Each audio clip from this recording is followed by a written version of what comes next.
Vamos de imediato dar início à sessão com o tema Qualificação e Especialização. Convido a subir ao palco Sandra Fazenda Almeida, da Associação Portuguesa para o Desenvolvimento das Comunicações.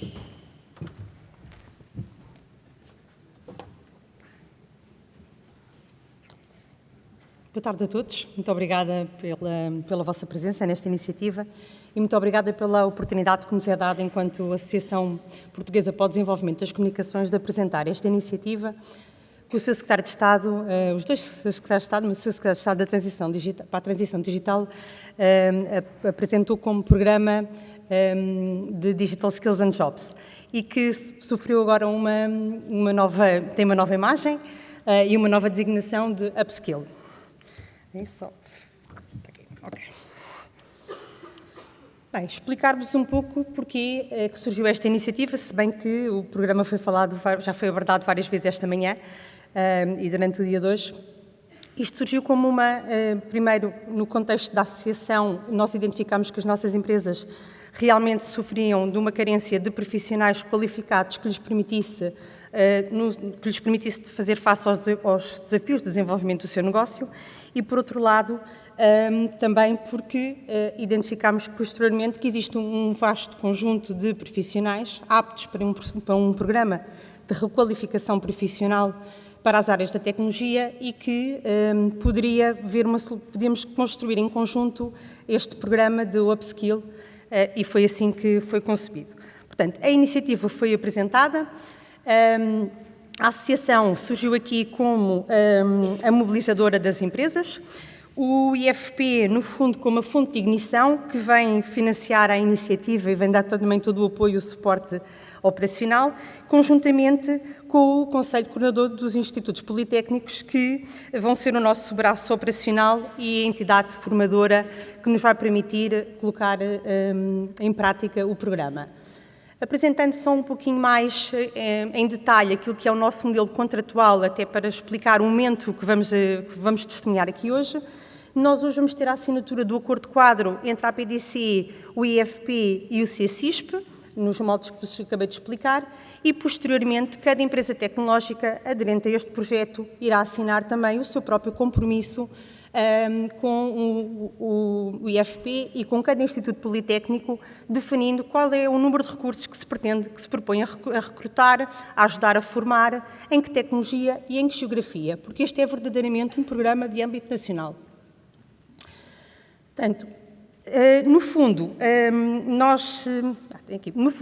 nós acreditamos que isto é um programa que nasce da vontade de todos, não só das pessoas, dos candidatos a este novo desafio, que têm que identificar as mais-valias e as oportunidades que este programa lhes cria, da academia, através dos institutos politécnicos, que vão ser os nossos protagonistas desta formação especializada e qualificada, e, por fim, das nossas empresas, aderentes e associadas, também ou não da APDC, como grandes empregadoras do talento tecnológico. Também ia perder aqui um pouquinho só para vos explicar este modelo formativo e condições, porque acaba por descer um pouquinho aos detalhes. No fundo, aquilo que o programa está concebido numa lógica de formação de programas de 6 meses, nos politécnicos. Posteriormente, a empresa entra ainda na fase de formação, portanto, é integrando ainda do programa de formação com uma componente de formação prática durante 3 meses e, após estes 3 meses, a empresa faz uma proposta de integração, ou uma oportunidade de integração plena nos quadros da empresa aos formandos que obtiverem sucesso e que também concluírem com sucesso a componente de formação prática nas empresas. Como referi há pouco o Sr. Secretário de Estado, André Azevedo, durante o período em que vai decorrer a formação, quer teórica, quer prática, os formandos vão ter acesso a uma bolsa de formação no valor mensal equiparado ao salário mínimo nacional, vão ter subsídio de alimentação, transporte, acolhimento, portanto, justamente para permitir uma requalificação de profissionais que já estejam no ativo, mas que encarem neste programa uma oportunidade de alteração de carreira profissional e um upgrade, por assim dizer, naquilo que é a sua vida profissional. E, posteriormente, havendo a oportunidade de integração na empresa, propõe-se que a remuneração mensal mínima bruta seja no valor dos 1.200 euros, como já foi aqui referido.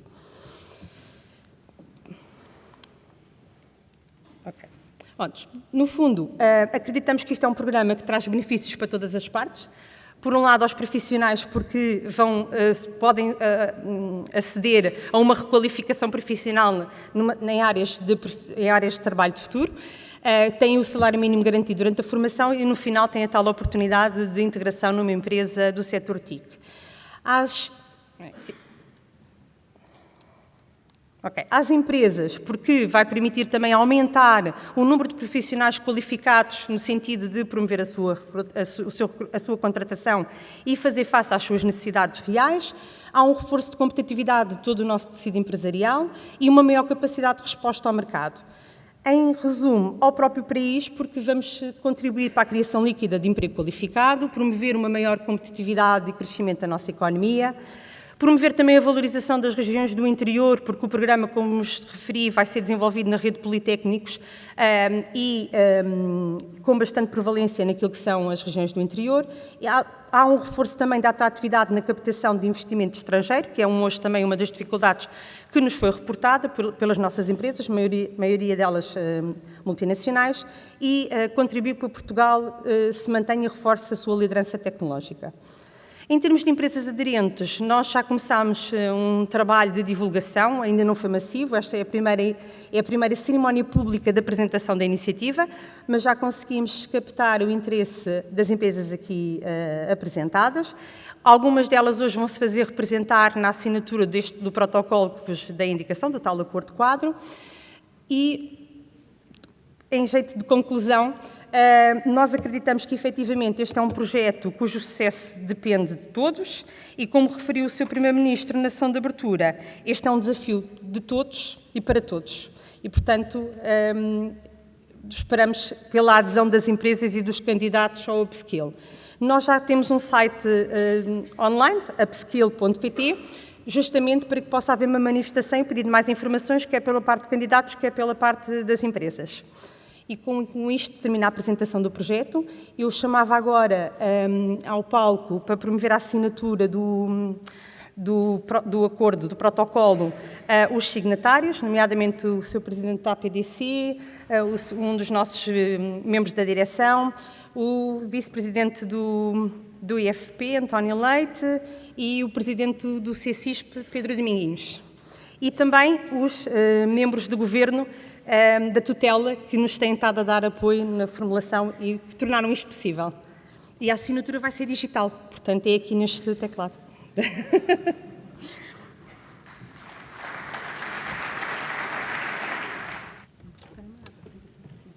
Tem que ser aqui? É o Eli, peço desculpa, é aqui. É aqui, Só tem que é aqui, me dizer António. onde é. É Ok. aqui. Podemos? Pedro Dominguinhos. Opa. Anda, peraí. Já estraguei isto tudo. Já estragaste isto tudo. Peraí. Portanto, não se pode. Era só para a gente treinar se estava tudo bem. Ok. Já. Era muita gente. Agora, Vicente.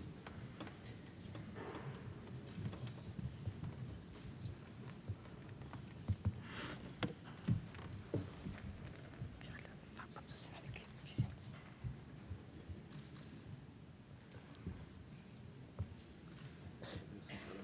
Muito obrigada a todos. E agora, para assinalar este momento num registro fotográfico, também chamava os representantes das empresas aderentes que pudessem subir também ao palco e fazíamos aqui um breve momento fotográfico. Se a Regime pudesse projetar novamente a apresentação, eu agradecia, só para colocar aqui um slide. Dou-te enquadramento.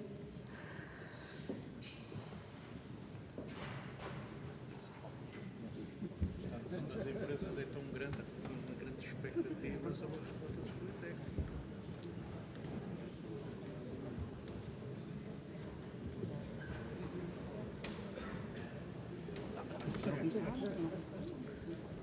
Peraí, desculpa. Ai, onde é que está?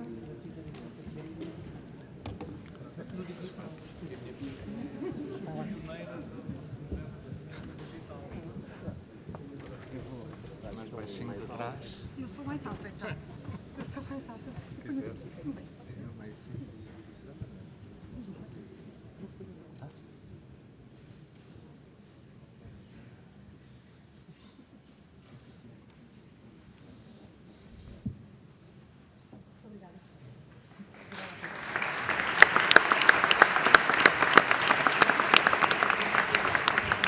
E agora a vossa atenção para a moderadora do painel, Cristina Barros. Muito boa tarde a todos e a todas. É um prazer estar aqui hoje e obrigada pelo convite. Eu vou apresentar os colegas que se seguem neste painel, desde já, e vou passar a palavra ao colega Pedro Dominguinhos, do Conselho Coordenador dos Institutos Politécnicos, que nos vai fazer uma apresentação.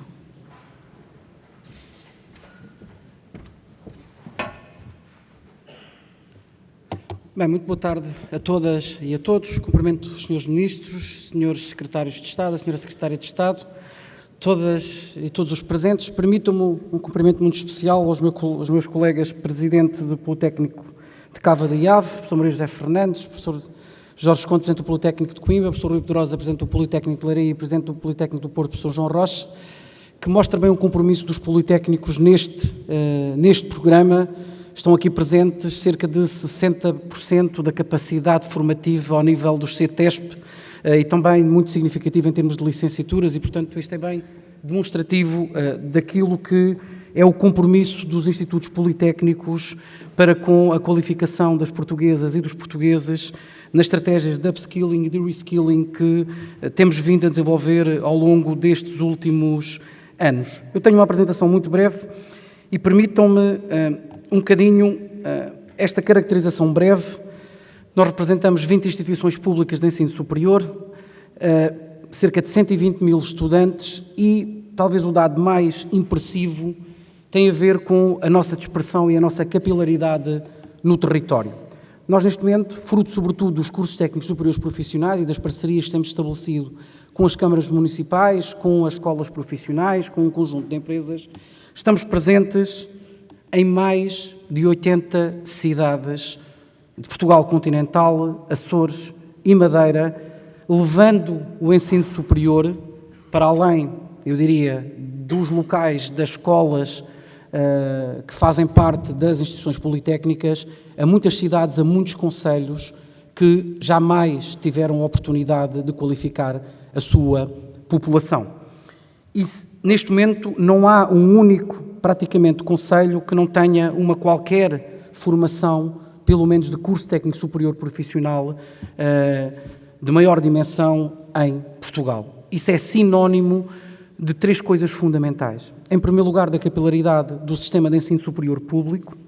Em segundo lugar, da capacidade de relacionamento com os atores do território, que é algo que o sistema politécnico tem sabido responder, que é criar em parceria respostas formativas que respondam às necessidades destes mesmos atores do território. E um terceiro aspecto extremamente importante tem a ver com a capacidade de responder às exigências dos diferentes atores económicos para qualificar e para fixar recursos humanos. E, portanto, esta formação, sobretudo através dos cursos técnicos superiores profissionais, mostra bem a flexibilidade, a rapidez e a cocriação que as instituições públicas politécnicas têm sabido criar, respondendo aos desafios do próprio território.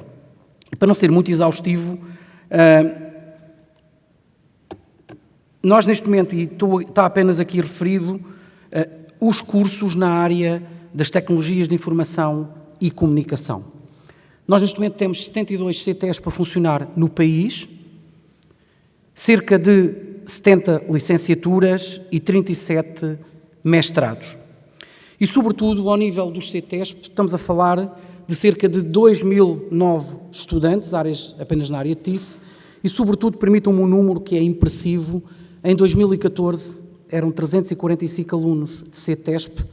No final de 2019, eram 11.008 estudantes em cursos técnicos superiores profissionais no ano letivo.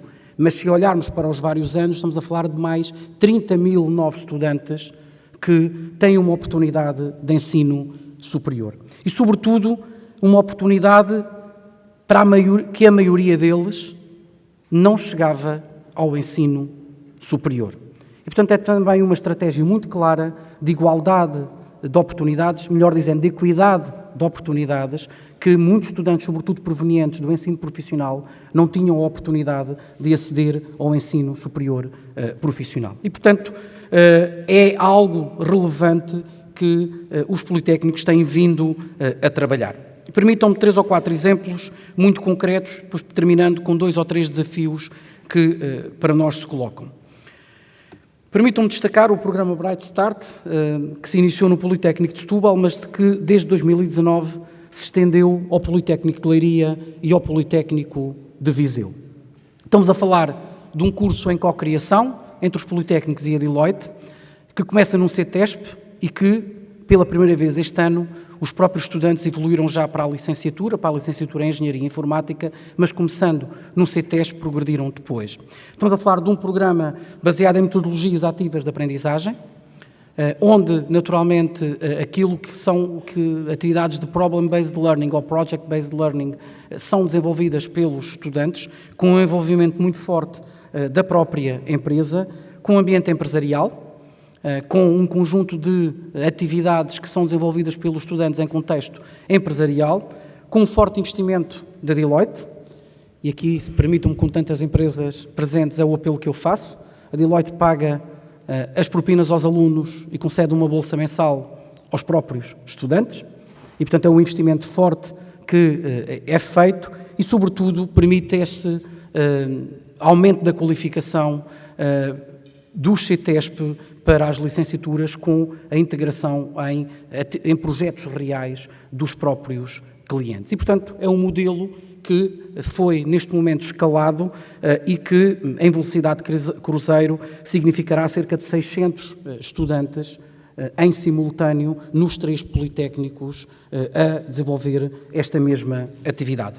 Mas, tal como o programa refere, não é apenas upskilling, estamos também a falar de reskilling, e aqui destacava 3 aspectos fundamentais, a maioria deles em parceria com as empresas, os Politécnicos, o IFP, o programa Switch, desenvolvido pelo Politécnico do Porto, com o Porto Tech Hub, com uma pós-graduação com 9 meses, mais um estágio remunerado também de 9 meses, ou o programa Apostar em Ti, desenvolvido pelo Politécnico de Coimbra, através do Instituto Superior de Engenharia de Coimbra, que tem, e com a Critical Software e outras empresas, com uma parte letiva de 5 meses e um estágio remunerado de 9 meses, ou então o Competências Mais, desenvolvido entre o IFP e 8 politécnicos, numa formação intensiva e que eu diria que serviu de balão de ensaio para o protocolo que acabamos de assinar, com a escala nacional e através da experiência que conseguimos desenvolver ao longo do ano de 2019. Estamos a falar de cerca de 400 formandos envolvidos, que praticamente todos terminaram a sua formação e a larga maioria, neste momento, está empregado nas empresas de tecnologias de informação e estamos a falar de desempregados em áreas não digitais tradicionalmente. Estamos a falar de arquitetos ou arquitetas, de gestores, de antropólogos, de pessoas na área da educação e que foi possível a sua reconversão profissional com um forte envolvimento das empresas, com uma seleção extremamente rigorosa, com uma exigência muito forte em termos de programa, mas também onde os programas foram desenhados com as próprias empresas. Para terminar, alguns desafios que se nos colocam. Eu apostava sobretudo, ou enfatizava sobretudo 2. Incrementar a formação de ativos. Eu não sei se tiveram a oportunidade de ler uma notícia da semana passada, ou de há 15 dias, do Diário de Notícias, na sequência do relatório da formação produzido pelo Ministério do Trabalho, onde era referido que muito mais de 50% dos trabalhadores não tiveram oportunidade durante o ano 2019 a ter qualquer hora de formação profissional. Isto é uma, eu diria, característica que numa sociedade de transição ou para a transição digital altamente competitiva não é admissível que possa ocorrer. E, portanto, isso significa que a formação dos ativos tem que ser uma aposta clara de todos os players, das empresas, das instituições de ensino superior, do IFP, com os seus programas definidos, mas que temos que incrementar a possibilidade de formação. Depois, o segundo desafio é aumentar a qualificação da população ativa. É verdade que nós temos, sobretudo no cohort dos estudantes até 20 anos, números alinhados com a média europeia, mas à medida, tal como hoje foi dito de manhã, quando vamos para a população ativa, essas mesmas qualificações diminuem drasticamente. Isso significa que nós temos que encontrar modelos formativos muito baseados em sistemas de e-learning, muito baseados em metodologias ativas e, sobretudo, muito alinhados com aquilo que são as necessidades das próprias empresas. E, portanto, ao longo destes últimos anos, os Politécnicos têm dado mostra da capacidade de criar com as empresas programas que respondam às necessidades da qualificação e da competitividade das empresas e dos territórios e, naturalmente, que quer o Governo, quer a APDC, quer as restantes empresas continuarão a contar com os membros do CSISP, os 15 Politécnicos e as 5 escolas não integradas, mais as 4 universidades que também estão representadas no próprio Conselho Coordenador, para continuar a aumentar a competitividade de Portugal, melhorar a coesão territorial e, naturalmente, promover a inclusão social. Muito obrigado.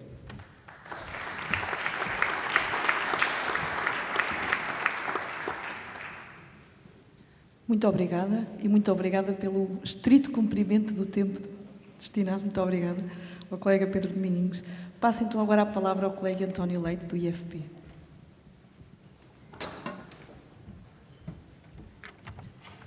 Muito boa tarde a todas e a todos. Quero naturalmente começar por saudar o Sr. Ministro, o Sr. Secretário de Estado aqui presentes e todos quantos decidiram passar este dia e creio que decidiram bem. Creio que nós dispensaremos de tentar perceber porque é que o IFP está envolvido na requalificação profissional, porque é que o Serviço Público de Emprego e Formação Profissional tem esta vontade e tem esta missão. É exatamente, em primeiro lugar, a nossa primeira motivação é de responder aos inscritos desempregados, que naturalmente, tendo diminuído muito durante os últimos anos, ainda são uma parte substancial da nossa sociedade. Ainda temos inscritos connosco cerca de 86 mil desempregados com pelo menos o ensino secundário e mais de 41 mil com o ensino superior. Alguns deles há mais de um ano e mesmo há mais de 2 anos em situação de desemprego. Eu diria que esta é a primeira motivação que nos traz aqui, encontrar uma solução para estes homens e estas mulheres. Mas, naturalmente, também responder às necessidades de mão de obra qualificada dos mais variados setores, naturalmente com especial incidência para o digital e para as tecnologias, mas ainda para setores habitualmente considerados como tradicionais e que progressivamente incorporam mais conhecimento e mais tecnologia em todas as profissões. No fundo, trata-se de cumprir a missão do IFP, de garantir mais formação para melhorar a empregabilidade de cada cidadão, também àqueles que, por regra, não associamos a públicos mais frágeis. Estes que eu referi, em regra, não são associados a essa fragilidade, mas também contribuir para a criação de mais riqueza e para que a sua distribuição seja mais justa e equitativa. E eu acrescento-lhe o combate a todas as formas de exclusão, aliás, tão presentes aqui durante o dia nos vários discursos a que já tivemos a oportunidade de ouvir, por forma a que não se confirme aquilo que Einstein, há bem tempo, nos dizia ter se tornado chocantemente óbvio, que era que a nossa tecnologia teria ultrapassado a nossa humanidade. Porque nós não queremos que a nossa tecnologia ultrapasse a nossa humanidade, é também por isso que aqui estamos. Porque é evidente que agora, como sempre, as tecnologias criam oportunidades, mas as tecnologias criam também dificuldades. Sobretudo quando essa mesma tecnologia é elevada a uma categoria de quase divindade e assumir um valor em si próprio e não um valor instrumental, que é exatamente dessa forma que deve ser encarada, pelo menos do meu ponto de vista. Ora, se em momentos históricos anteriores a sociedade conviveu bem com a exclusão, nos nossos dias é nossa obrigação garantir que ninguém fica para trás. Eu diria que uma das maiores diferenças entre a atual Revolução Industrial, a chamada Quarta Revolução Industrial, e as 3 anteriores, é que destas 3 anteriores nós basicamente somos herdeiros das coisas que correram bem e das coisas que correram mal. Mas desta, a que está neste momento a acontecer, somos nós os atores, somos nós os autores e seremos nós os responsáveis no futuro da forma como ela acontecer. Mas voltando ao que mais diretamente nos traz aqui hoje, é óbvio que temos uma realidade que se traduz numa dificuldade de encaixe entre algumas das qualificações e algumas das necessidades do mercado, o que vem tornar evidente uma certa imperfeição da relação entre educação e formação por um lado e de emprego e trabalho por outro. As duas primeiras são seguramente condição sine qua non para a existência das segundas, mas não são suficientes. Lembro alguns outros fatores. Os próprios avanços tecnológicos podem ser um fator de dificuldade. As consequências de fazermos e investirmos significativamente em formação e em qualificação ao lado das suas mais evidentes necessidades de mercado traz naturalmente um problema à nossa sociedade. Por outro lado, estes mesmos avanços tecnológicos que hoje tanto nos fascinam, e percebe-se bem porquê, provocam uma mais rápida obsolescência do conhecimento e, paradoxalmente, da própria tecnologia, num ciclo de constante aceleração que parece não ter fim. Neste contexto, como se situa então o Instituto de Emprego e Formação Profissional enquanto serviço público do nosso país? Colocando a sua reconhecida capacidade, perdoem-me o autoelogio, a sua reconhecida capacidade de resposta e de rápida adaptabilidade ao serviço da mudança e procurando, ou sendo procurado, por parceiros mais adequados a cada situação. Ainda em 2015, iniciamos um processo de requalificação de desempregados diplomados com ensino superior, garantindo, na altura, 600 horas de formação teórica e em contexto de trabalho na área da programação. Neste projeto, os nossos parceiros foram a Universidade do Minho, a Invest Braga e um vasto leque de empresas, aliás, algumas das quais já há pouco aqui presentes neste palco, que cursos esses asseguraram uma elevada taxa de empregabilidade no final da formação. Este projeto, conhecido como Qualifica IT, teve ainda uma segunda edição nos mesmos moldes, envolvendo os mesmos parceiros e com idêntico sucesso. Ainda aqui na região norte e bem perto, em Vila Nova de Gaia, gostaria de assinalar o êxito de um ciclo de formação destinado ao mesmo público, aos desempregados com pelo menos uma licenciatura, realizado pelo Centro de Emprego e Formação Profissional de Vila Nova de Gaia, com a Altran, e que até agora conheceu também 2 edições, durando entre 700 e 900 horas cada uma delas. Nas 2 situações ocorridas aqui no Norte, as primeiras edições foram limitadas àqueles que pareciam estar em melhores condições de obter sucesso, nomeadamente em função da área da licenciatura, sobretudo das áreas STEM, e no caso de Gaia também em função da idade dos formandos. Nas segundas edições, essas limitações foram retiradas e pudemos verificar que esse alargamento não teve efeitos negativos no sucesso da formação, tendo mesmo num dos casos aumentado consideravelmente o número dos que chegaram ao fim. Gostava de deixar estes dados, resultado de experiências concretas, com empresas concretas que, aliás, estão presentes nesta sala, como estímulo para os projetos que estão a decorrer e este que agora vai ser iniciado, no sentido de mostrarmos audácia e coragem no recrutamento daqueles que serão os formandos destas nossas próximas ações de formação. Quer face à situação, face ao emprego, estejam empregados ou estejam desempregados, quer no que diz respeito à idade, quer ainda no que diz respeito às áreas de formação. Estes são fatores relevantes, sem dúvida, mas estão longe, muito longe, de serem fatores impeditivos do acesso à requalificação profissional. E se os elevarmos a fator impeditivo, estaremos a cometer um erro para com estas pessoas, para com as próprias empresas que necessitam de mão de obra e, naturalmente, para a sociedade de que nós todos fazemos parte. Mas, ao mesmo tempo que estes projetos aconteciam, naturalmente o IFP continuou a ministrar formação digital, que aliás já foi referida pelo Sr. Secretário de Estado Adjunto e do Trabalho, e, portanto, esta nunca foi uma área que estivesse longe dos nossos interesses e da nossa atuação. E, a partir de 2018, o IFP é parceiro com os Institutos Superiores Politécnicos no programa Competências Digitais Mais, sobre o qual, aliás, acabamos de ouvir o Sr. Presidente do CSISP dizer umas palavras. E, finalmente, chegamos ao programa que agora mesmo assinamos com a APDC, mais uma vez com o CSISP, destinado à formação de 3.000 formandos, que estará no terreno muito em breve, e com o qual nós pretendemos também combater o desemprego e também aumentar a empregabilidade destas pessoas que estão em situação de procura de emprego, ou, se quisermos dizer de uma forma mais simpática, entre empregos. O que há de comum a todas estas iniciativas de formação é a vontade de participar num processo que garanta mais inclusão, mais emprego, mais produção de riqueza. Em alguns casos, a iniciativa partiu do IFP, noutros das empresas que nos procuraram, ou de forma individual ou de forma associada. Em Braga, o parceiro do lado do conhecimento foi a Universidade. Em Gaia, foi uma empresa. Nos protocolos de 19 e 20, o ensino superior politécnico.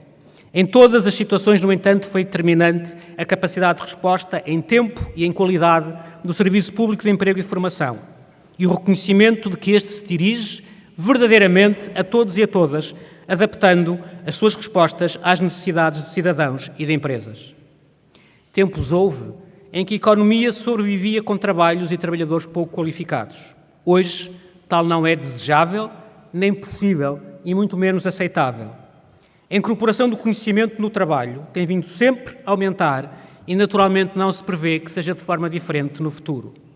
A nossa reação não pode, obviamente, ser uma reação de medo ou de recuo, mas sim uma reação de aposta nas ferramentas e nos instrumentos que garantam o acesso a todos, a compreensão por todos e a produção de conhecimento alargado a todos. É por estas razões que aqui estamos hoje e é por estas razões que aqui estamos todos os dias. Muito obrigado.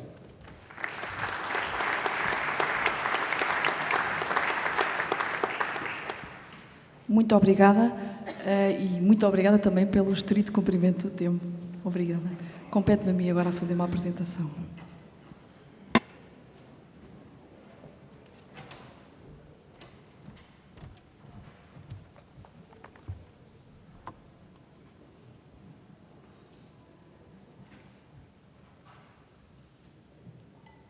Boa tarde novamente. Penso que aguardo só a disponibilização da apresentação.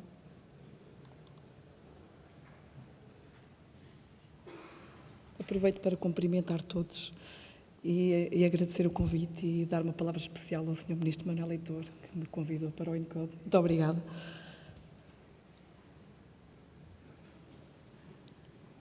Falta a apresentação. Não sei se tem que carregar em algum lado. Está aqui. Ok. Vamos então avançar. É para mim um privilégio estar aqui hoje para vos falar de um tema com o qual trabalho todos os dias. Diretamente no chão de fábrica, diretamente no chão das operações, a trabalhar com as empresas nas estratégias e delinear uma estratégia de digitalização completamente transversal à sua cadeia de valor. E eu vou-vos passar um pouco dessa experiência e do trabalho que tem vindo a ser realizado ao nível do INCODE e, obviamente, com os parceiros que trabalham diretamente também com o INCODE, nomeadamente o IAPMEI e outros parceiros, já vou apresentar. Eu trouxe aqui um livro do presidente do World Economic Forum, que fala sobre a quarta revolução industrial, não sei se conhecem, e o presidente do World Economic Forum afirma que os fatores que ditam hoje as mudanças drásticas no mercado de trabalho são a velocidade, a abrangência e a profundidade. Reparem, qualidade e inovação, um produto ou um serviço tem que ter para estar no mercado. Tem que ter, caso contrário não está no mercado. Ora, o que vai fazer a diferença é a capacidade de eu produzir esse produto ou serviço com rapidez. Um comprador de molde chega à Marinha Grande e diz que quer um molde a este preço, com estas características. Ele vai selecionar a empresa que lhe vai conseguir entregar o molde mais rapidamente. Porque há muitas empresas que lhe vão conseguir entregar o molde com aquela qualidade e com uma solução tecnológica global. Por isso, o que for mais rápido será o selecionado. E se prometer e não cumprir, estará fora do mercado.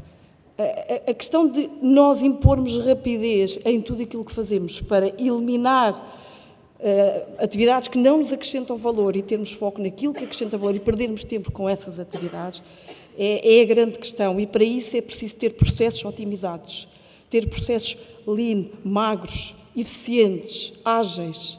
E não podemos andar aos papéis e aos Excels, perdoem-me os colegas. O Excel é uma das melhores ferramentas, como é evidente, mas não é uma ferramenta para gestão de dados numa indústria. Nós temos que ter a cadeia de valor completamente integrada e esta é um trabalho holístico. Nós temos que ver a empresa como um todo, em toda a sua cadeia de valor, desde uma oportunidade de mercado até à entrega do produto ou serviço a esse mesmo mercado. Então temos que olhar para todas estas etapas, estas operações e perceber como é que podem ser digitalizadas. Como é que as empresas podem responder a este desafio? Há uma abordagem que vos posso apresentar em 4 passos. Obviamente, começamos com o diagnóstico, definição de uma estratégia, avaliar fontes de financiamento que hoje estão disponíveis e a implementação dessa mesma estratégia. Está a ser desenvolvido, vão ser os apresentados os resultados agora no dia 17 de março, em Coimbra, o projeto SHIFT, que está a ser liderado pelo ISQ, pelo IAPMEI, Universidade de Aveiro, Politécnico de Leiria, e que envolveu o diagnóstico I 4.0 a 175 empresas.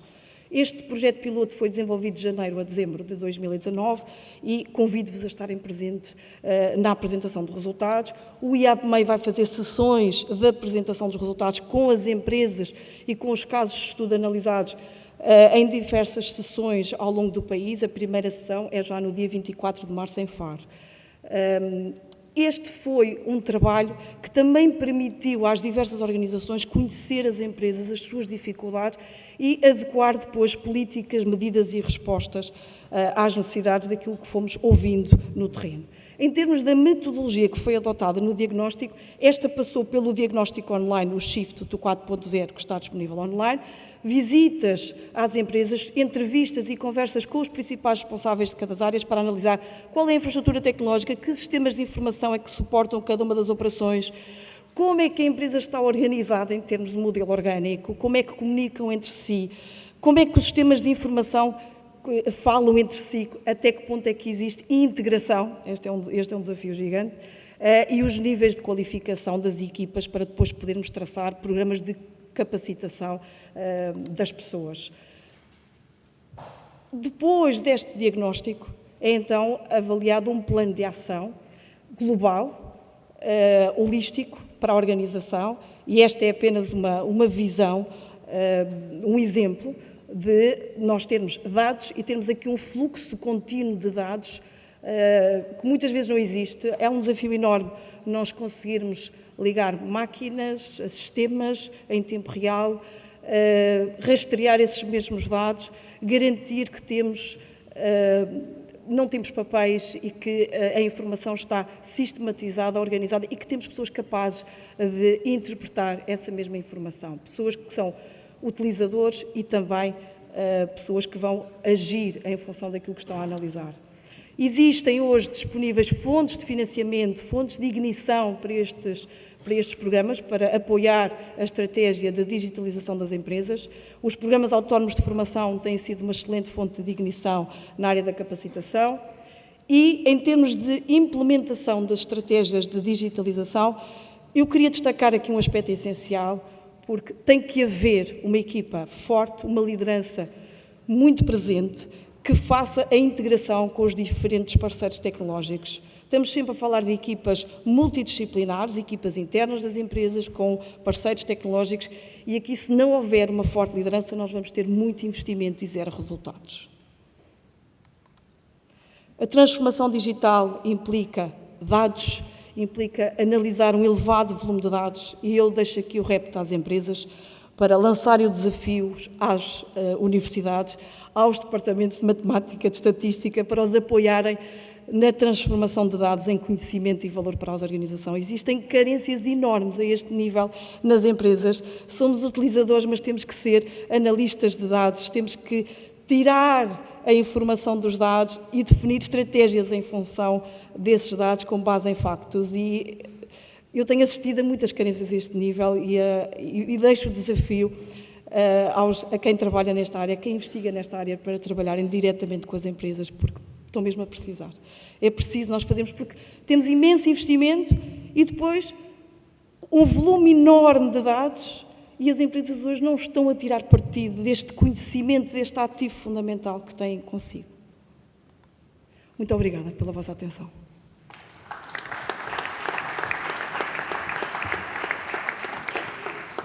Tinha aqui um duplo papel.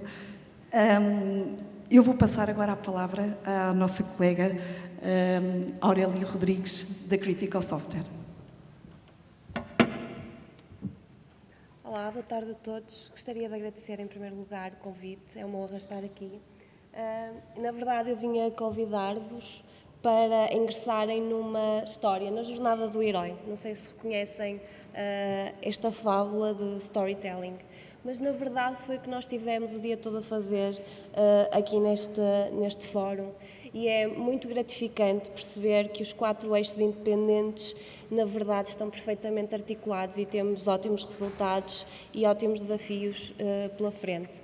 Ainda assim convido-vos, venham comigo, acompanhem estes heróis que encontraram desafios, superaram obstáculos e no final venceram dragões.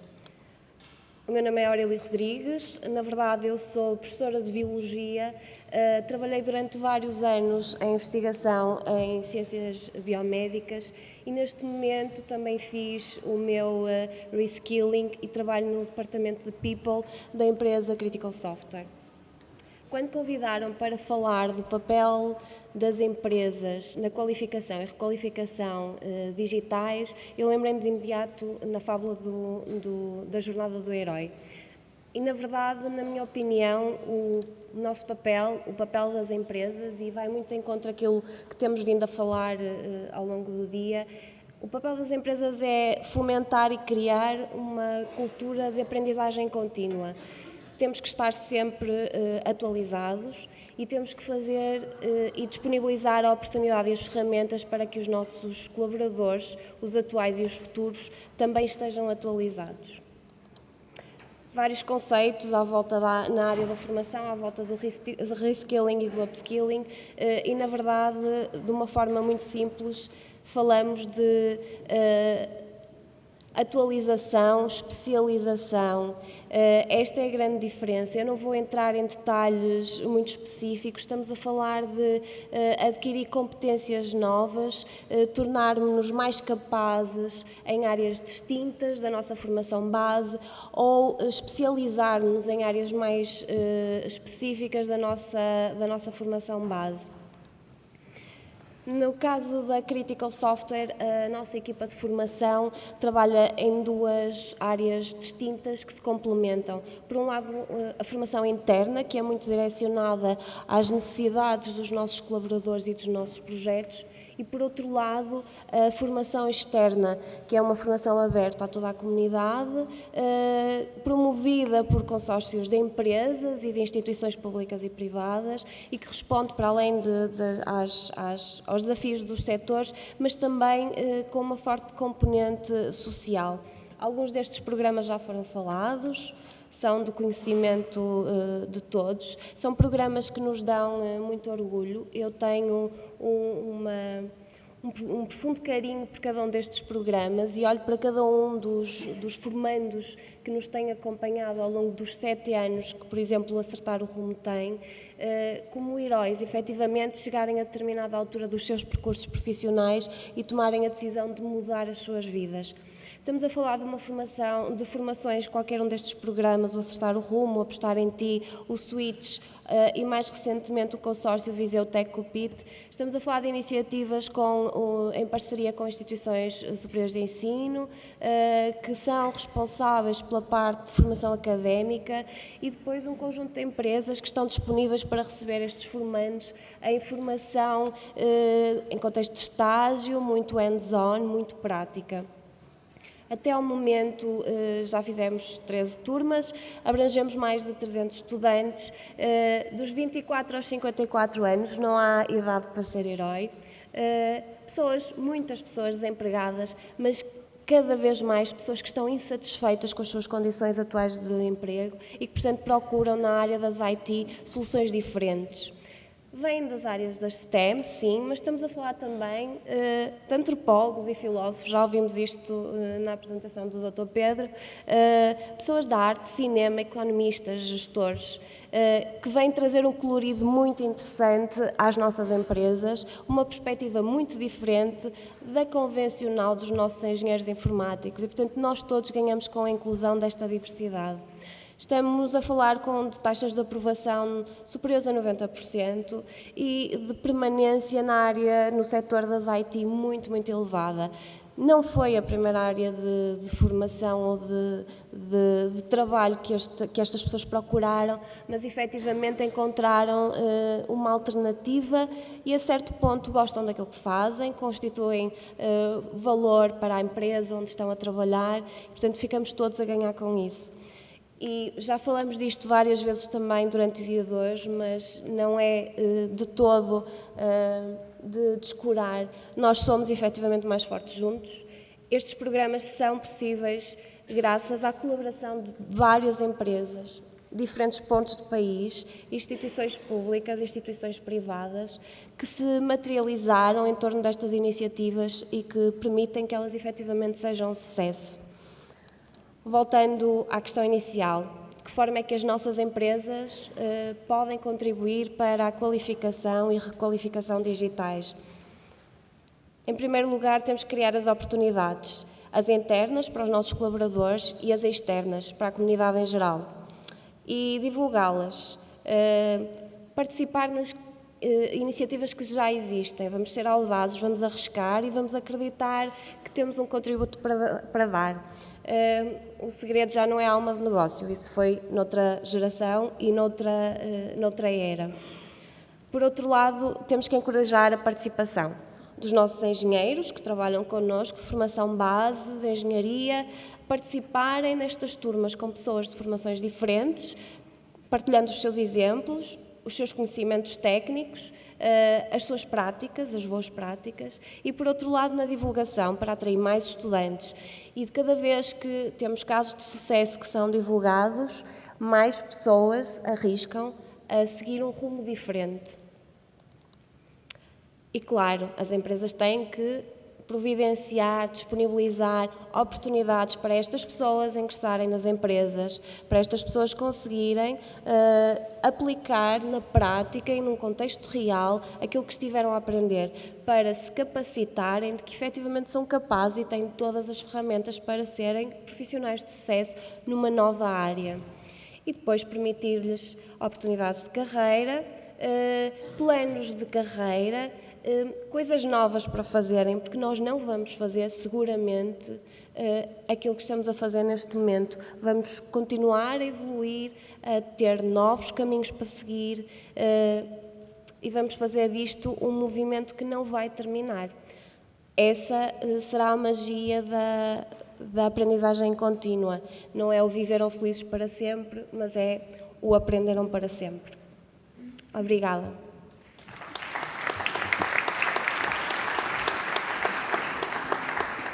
Muito obrigada. Eu vou passar a palavra ao colega Jorge Portugal, da COTEC, da Associação Empresarial para a Inovação.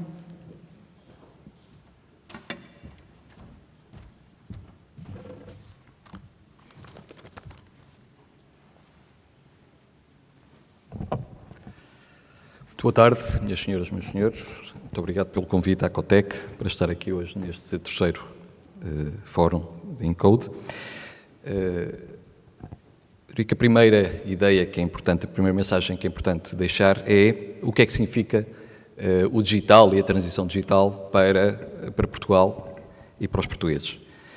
Diria que a primeira resposta é que é talvez a primeira via e o primeiro caminho para uma transição sustentável nesta terceira década do século XXI, uma transição sustentável para o nível e a prosperidade que todos esperamos, seja através da competitividade das empresas, seja através de cumprir as outras dimensões em termos daquilo que é a transição para uma economia, para uma sociedade sustentável, quer a nível ambiental, e aqui a questão de uma economia de baixo carbono, seja a nível da elevação do poder de compra, dos salários e das qualificações dos portugueses e da competitividade das empresas portuguesas. Hoje fala-se do Green Deal, hoje fala-se da transição para uma economia circular, hoje fala-se daquilo que são a necessidade de uma transição de competências inclusiva. E é exatamente no cruzamento de todos estes objetivos que a digitalização e a transição digital vai, digamos, atuar. Existe, e esta é a primeira mensagem que gostava de vos deixar, e esta experiência dos 2 primeiros anos de cooperação com o Governo de Portugal a nível do Programa Indústria 4.0, é que existe um caminho execuível para esta transição na próxima década. Este caminho pressupõe convergência a esta ambição política que foi definida pelo país, convergência para o grupo dos países da linha da frente numa década. E os grupos dos países da linha da frente são aqueles que mais avançados estão na digitalização e, por isso, também estão mais avançados na produtividade e, neste caso, na criação de riqueza. Para isso, existem metas que é preciso atingir ao longo existe uma trajetória possível em termos de 3 grandes dimensões. A primeira é requalificar 200 mil portugueses, em termos das suas transições profissionais, das profissões que têm hoje e as profissões que terão e as qualificações que terão que ter dentro de 5 a 10 anos no quadro das suas profissões. Em alguns poderão significar transitar, mudar de profissão, noutros fazer um upskill da respectiva profissão, tocar 20 mil empresas em termos de absorção e interiorização e adoção de tecnologias digitais e financiar 350 projetos transformadores. É evidente que há fatores exógenos a esta transformação, a este caminho, há fatores que não controlamos, há fatores de risco, como sabemos hoje, por exemplo, as circunstâncias que vivemos nesta altura, mas o que é importante é que, pela primeira vez, talvez a grande novidade, Portugal depende de si próprio para poder atingir o grupo da linha da frente. E esse é um aspecto muito importante e é uma característica muito importante da transição digital, do momento e da oportunidade do digital para Portugal. O que é importante dizer também é que esta transição depende fundamentalmente de duas dimensões. Uma que as empresas não controlam, que chamamos as condições de contexto, e que tem a ver, em particular, com a oferta de competências digitais, e depois existe um conjunto de dimensões a que nós chamamos as dimensões de integração, que são dimensões disponíveis, que dependem daquilo que é a capacidade de gestão das empresas.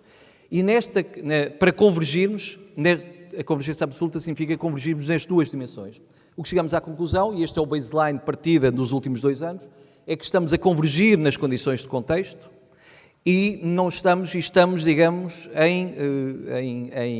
numa situação mista na situação das empresas. Portanto, na qualificação não basta apenas ter políticas do lado da oferta, é preciso ter políticas que atuem do lado da procura, e aqui a procura significa a qualificação, a preparação das empresas para o digital. E preparação das empresas para o digital não é só dos trabalhadores, é, sobremaneira, dos dirigentes, dos gestores, dos empresários. E esse é um aspecto absolutamente essencial. Nós chegamos mais tarde que outros países ao digital do ponto de vista da política pública. Só para dar uma ideia, foi em 2011 que a Alemanha lançou a Indústria 4.0 em termos de política pública. Portugal arrancou com o programa Indústria 4.0 em 2017, mas acelerou nesse programa. Acelerou nos resultados. Então acelerou, que foi reconhecido pela própria Comissão Europeia como uma boa prática de implementação de política pública, justamente por esta combinação entre o público e o privado, a atuação público-privado, e identificar, não apenas, digamos, definir condições e objetivos top-down, mas, acima de tudo, ver a partir do terreno como é que, e a capacidade de adaptação permanente da política pública às necessidades das empresas e das pessoas. Só para relembrar que em 2016 não existia a Indústria 4.0 no Compete, no financiamento. E mais do que propriamente criar tudo de novo, muitas vezes é o caso, adaptou-se as condições de financiamento, os instrumentos de financiamento, exatamente às novas realidades, às novas necessidades. Foi também possível criar, nestes 2 anos, capacidade de monitorização e de avaliação do impacto. Este é um aspecto muito importante, não se consegue perder naquilo que não se consegue medir. Mais do que isso, conseguiu-se também fazer efeitos de demonstração. A Cotec e o IAPMEI organizaram 22 Open Shop Floor, onde o efeito de demonstração, de mostrar o que é a digitalização nas empresas, foi certamente a força motriz e um efeito de rede muito importante. Acima de tudo, novos instrumentos de financiamento, os 3,2 mil milhões de euros que foram financiados em 2017 2018 em inovação produtiva com majoração digital, foram importantes exatamente para projetar as empresas nesta área. E, fundamentalmente, também criar melhorias, condições de melhoria. As minhas últimas palavras são fundamentalmente para duas questões. Estamos, neste momento, 4 implicações para a política pública. A primeira implicação é que teremos que, para conseguir convergência, conseguir atingir estes objetivos. Estes objetivos não são condições suficientes, são condições necessárias. Tocar, efetivamente, e as competências digitais e a qualificação digital é um aspecto muito importante nesta transição. Mais do que fazermos de assimilar, e não é possível investir nas empresas sem que gestores, trabalhadores, e as pessoas em geral estejam efetivamente preparadas para esse investimento. Não basta apenas investir, é preciso primeiro, não basta apenas inovar, é preciso primeiro preparar as pessoas para a inovação e para esse investimento. E para isso, o grande desafio hoje é, e estão aqui presentes também a Academia, uma necessidade de uma nova aproximação, uma nova proximidade entre a Academia e as empresas. Essa proximidade existe em alguns casos, já ouvimos hoje alguns bons exemplos, mas é preciso fazer muito mais do ponto de vista da abertura dos empresários às empresas, e os empresários à Academia e da Academia às empresas. O emprego qualificado, o emprego científico, os empresários perceberem que contratarem colaboradores qualificados e com altas qualificações não é para apenas necessariamente fazer a investigação, é essencialmente para promover a competitividade das suas empresas e a criação de valor acrescentado. Muito obrigado e para nós este é um aspecto muito importante e a continuação desta parceria com o Governo de Portugal e a Cotec é para nós uma oportunidade muito importante também para podermos apoiar as empresas portuguesas neste desafio da transformação das suas empresas e dos seus negócios. Muito obrigado.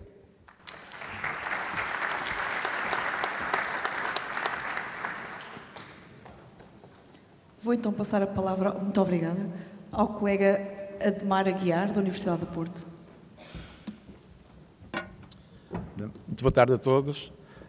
Desde já agradecer o convite para estar aqui presente para poder falar sobre um tópico que se chama Formação Avançada Digital, que, fazendo uma pequena brincadeira com as palavras, de facto anda muito perto também da formação digital avançada, pelo menos é o que pensamos. O que vos trago aqui é a perspectiva da Faculdade de Engenharia, onde sou docente, um pouco do que temos vindo a fazer e do que pensamos que são bons desafios para um futuro muito próximo. Aliás, se calhar já no passado teria feito sentido. Claro que a nossa missão do Departamento e da Faculdade de Engenharia, neste caso do Departamento de Engenharia Informática, é educação de alto nível e sustentado sobretudo em resultados de investigação importantes, também a nível internacional. Quero frisar que a nossa educação, tentamos que os nossos cursos se baseiem muito no conhecimento dos nossos investigadores e portanto, temos aqui um ciclo virtuoso para permitir melhorar ambos os aspectos. Estamos organizados internamente em várias áreas, desde a inteligência artificial, bastante falada hoje em dia, mas os mais banais sistemas de informação. Quando digo banais, digo foi tema quente há muitos anos, mas também coisas como computação musical e sonora, que num departamento normalmente de engenharia informática isso não se encontra. Portanto, eu gostava de realçar aqui estes aspectos todos, que de alguma forma trazem criatividade e outras formas de pensar, como o design thinking, à oferta formativa que temos. Temos um laboratório muito especial, que tem 1 ano e pouco, que permite financiar diretamente projetos de investigação, de doutoramento e de mestrado, e portanto, assim, reduzir para zero o tempo para um aluno ou um estudante que quer começar o doutoramento imediatamente, e nem sempre é fácil, porque não tem recursos para isso. O que aqui trago é apenas uma parte do puzzle, portanto, a oferta formativa que temos é muito modular, tem que ser mesmo muito modular, porque os vários tópicos que temos que ensinar para conseguir formar um engenheiro, os nossos são de mestrado integrado, 5 anos, de facto, há muitas áreas que temos que abordar, desde os skills mais hard, digamos, mais da programação, do software, até coisas muito específicas na inteligência artificial. E inteligência artificial, toda a gente hoje ouve falar, mas dentro dela podemos encontrar umas 20 disciplinas diferentes, pelo menos. E, portanto, há muitos aspectos que nós tocamos e temos que conseguir combinar este Lego, aliás, foram palavras usadas aqui na apresentação anterior, para conseguir que cada aluno consiga, cada estudante, já nos dizemos alunos, consiga encontrar o seu próprio percurso e seja de acordo com o que o mercado espera dele. Portanto, trago-vos esta figura aqui apenas como exemplificativa do exercício que tem que ser feito para conseguir construir um programa de 3, mais 2 anos ou de 5 anos e satisfazer todas estas necessidades de habilitar os estudantes e, simultaneamente, fazer com que eles, à saída, estejam prontos a entrar nas cadeias de valor das empresas. Temos vários tipos de programas, como é lógico, portanto, o mestrado integrado, que é o que estou mais envolvido e que o departamento está mais envolvido. Depois temos mestrados mais especializados, portanto, há aqui um gradiente de generalização para especialização. Temos alguns mestrados integrados, temos um mestrado integrado e temos alguns mestrados específicos, como a engenharia de software. Provavelmente uma área que é instrumental para tudo o que se está a passar no mundo em termos digitais, que é saber construir produtos de software que incorporem o nosso conhecimento, a nossa sabedoria, seja ela em que área for. Eu considero, de facto, produtos de software bem feitos, de alta qualidade, como os veículos para nós conseguirmos distribuir o nosso conhecimento de uma forma mais alargada e mais rápida do que anteriormente. Anteriormente, como cientistas, se calhar como investigadores, escrevíamos um paper, era publicado. Se calhar, se conseguimos ter um produto que consiga chegar à sociedade toda com qualidade, porque senão ninguém usa, seja mais importante. Depois outros mestrados, multimédia, ciências da informação, portanto um cruzamento entre a informática e informação, portanto a parte de letras em concreto, data science e engenharia. São outros exemplos. E, claro, temos os nossos programas, sobretudo destaco aqueles 2, da engenharia informática e de digital media.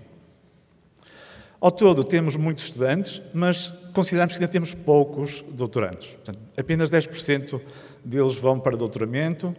É algo que tende a agravar-se pela procura que existe no mercado dos estudantes. Aqui está um gráfico que não é deste ano, não é do ano passado, mas que permite perceber quais as saídas dos nossos alunos. Eu arriscaria, naquele ladder tem ali um terço, portanto é difícil, porque tem ali um saco de várias outras posições, mas eu arriscaria dizer que 50% deles vão para a indústria de software, para empresas cujo produto principal são produtos de software, ou então que o integram para apoiar o seu negócio. Se calhar não é à toa, ou não é despropositado dizer que há aqui um salto muito grande e um esfazamento bastante grande nas pessoas que, entre 2011 e 2016, que cresceram na área de software. Como estão a ver, há vários países num crescendo grande e nós, Portugal, portanto, entre 2011 e 2016, tivemos um aumento de 30% de profissionais nesta área. Os números de hoje eu não os tenho, mas eu acredito que não tenha subido tanto, mas que continua a subir, embora com um gradiente diferente. Mesmo assim, apesar de tudo isto, e são números antigos, portanto, este gráfico é engraçado porque é a perspectiva de, em 2016, sobre o que é que se vai passar este ano, portanto, já se passou, embora não tenhamos fechado o ano. Portanto, como toda a gente sabe, há muita falta de profissionais nesta área, de ICT, e, portanto, temos que aclimatar. Provavelmente uma das razões disso é que o mundo hoje está cada vez mais desmaterializado e mesmo todos os negócios hoje têm uma base muito importante no digital e no software em particular. Basta ver, uma IBM em 80 liderava, em 90 liderava, mas tínhamos outras empresas de outras áreas, algumas que movimentam bens que fazem andar os nossos carros, por exemplo, que não é energia só, e em 2017 o top 5 das empresas são todas na área do digital. Portanto, isto faz pensar nesta área. Portanto, existem muitos perfis novos. Dizer que é um engenheiro informático é muito redutor, é muito simplificado. De facto, quando as pessoas saem destes cursos, podem assumir diferentes papéis, ou uma combinação deles, e, portanto, há aqui muito a fazer em cada uma destas áreas. Eu diria que este não está completo, porque há aqui, por exemplo, uma área de direito, na área de contratualização, por exemplo, na área da comunicação, para fazer engenharia de requisitos. Enfim, para além destes, que são os mais conhecidos, eu diria que ainda há mais perfis que uma formação complementar avançada, digital, seria útil para ajudar a indústria que usa software e tecnologia digital.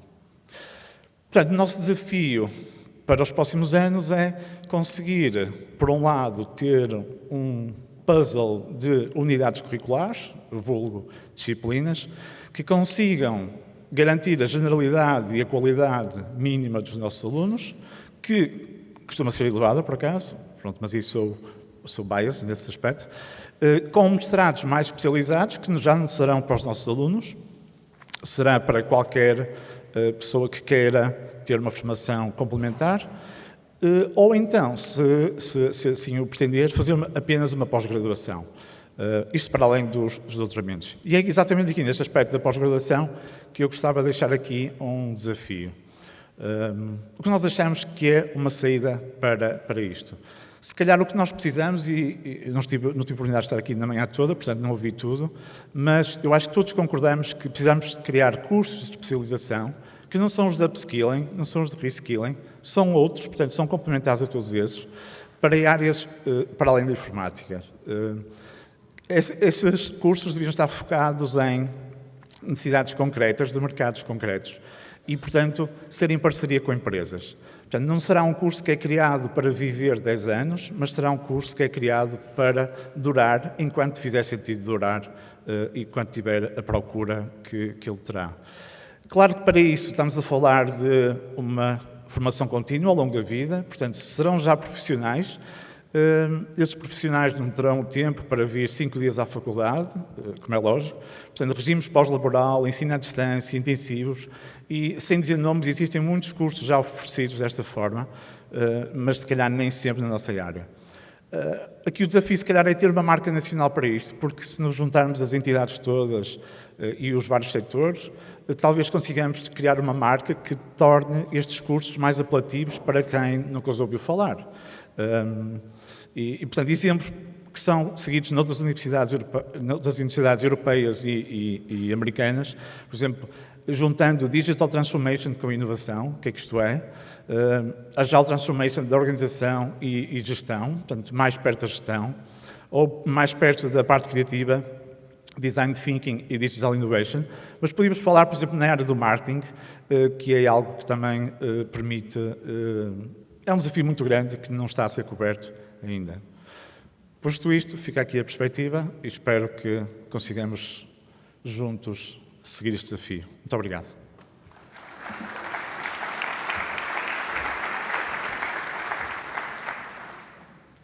Muito obrigada aos colegas deste painel. Obrigada por terem aceitado o convite do Unicode para estar aqui hoje. Eu julgo que tivemos aqui uma perspectiva geral na área da qualificação dos projetos que estão em curso, dos desafios que temos pela frente, dos desafios relacionados com as novas qualificações e o mercado de trabalho, e fica o repto lançado aos nossos colegas para trabalharmos em conjunto e em rede. Muito obrigada. Boa tarde.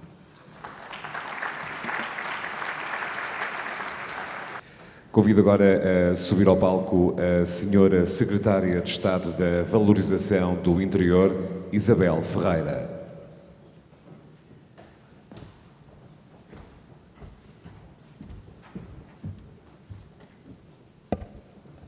Muito boa tarde a todos. Cabe-me então a mim apresentar o programa Mais Coeso Digital, desenvolvido numa parceria com a Secretaria de Estado da Transição Digital, e por isso agradeço também ao Sr. Secretário de Estado, André, por esta colaboração. E este Mais Coeso Digital o que faz é colocar as ferramentas digitais ao serviço da valorização do interior. E como é que isso é possível? É possível porque as ferramentas desta área digital permitem, melhor do que qualquer outro tipo de ferramentas, tratar os territórios de forma diferenciada.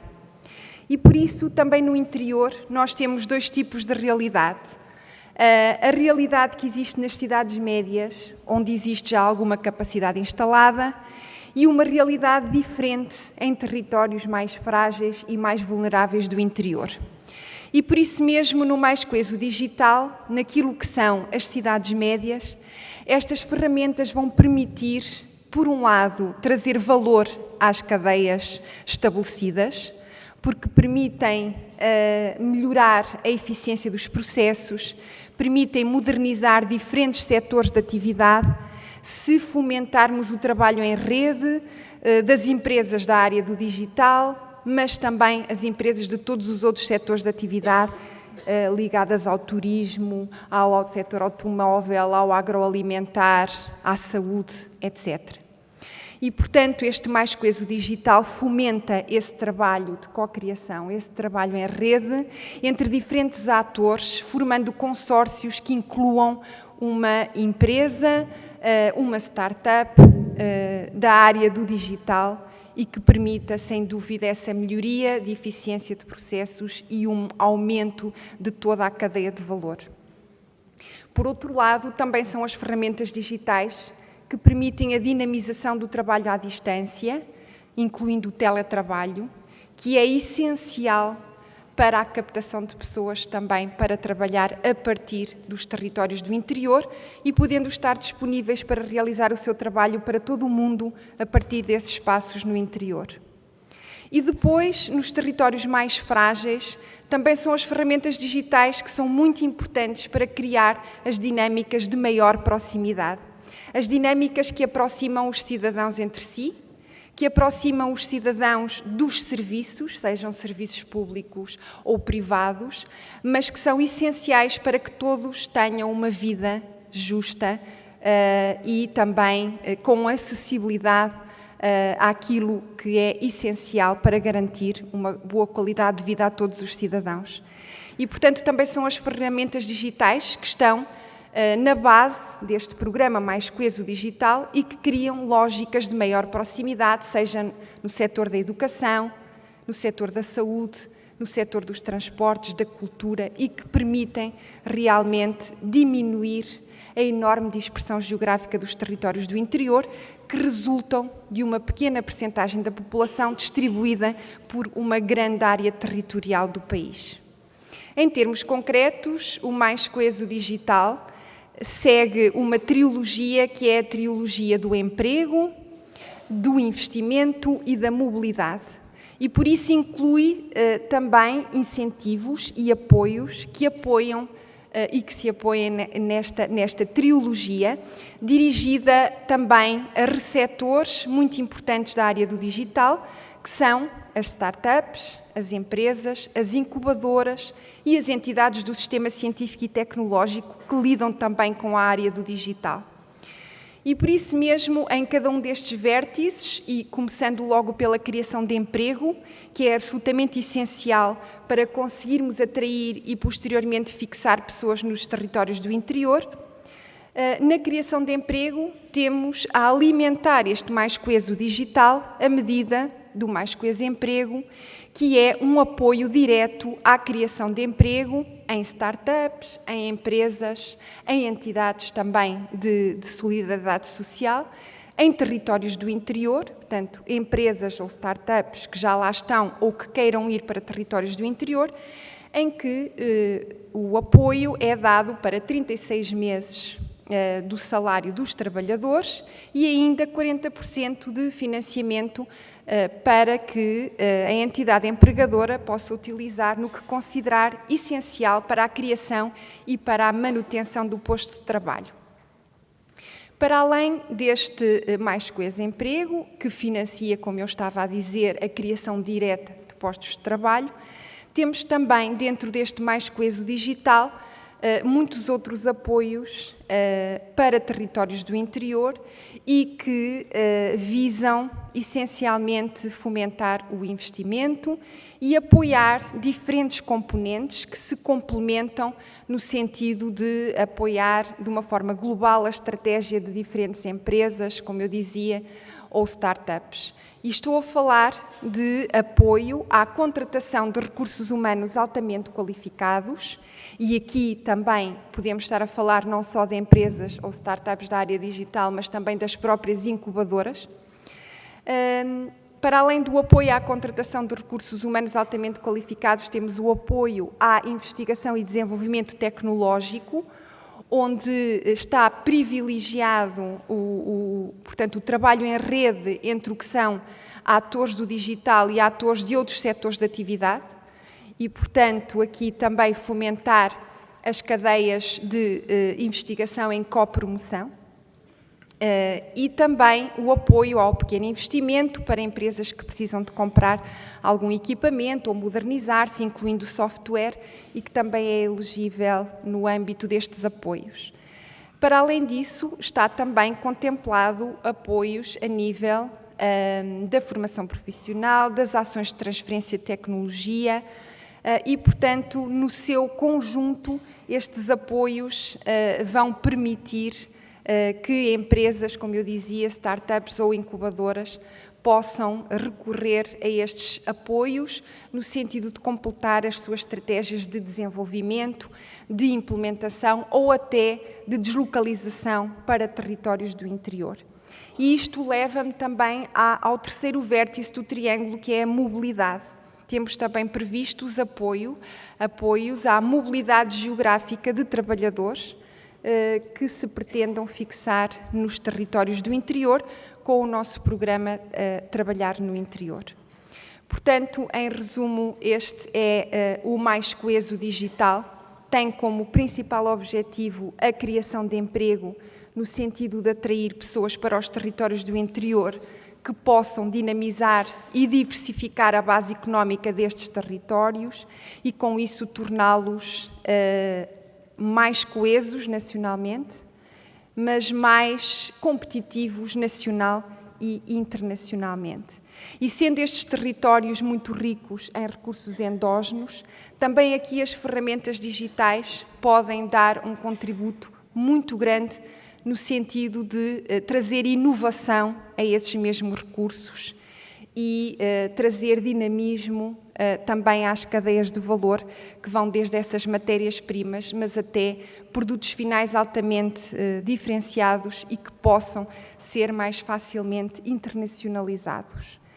E, portanto, colocar as ferramentas digitais no centro da valorização do interior permite-nos, como eu dizia no início e termino, tratar diferente o que é diferente, quer com lógicas de estimular e expandir a capacidade instalada que já existe em muitos territórios do interior, mas também fazer abordagens de ainda dotar alguns territórios mais frágeis, nomeadamente pelas lógicas de proximidade e de maior proximidade que só as ferramentas digitais permitem e que permitem colocar no centro do mundo qualquer território no local aparentemente mais ínfimo de Portugal. Muito obrigada.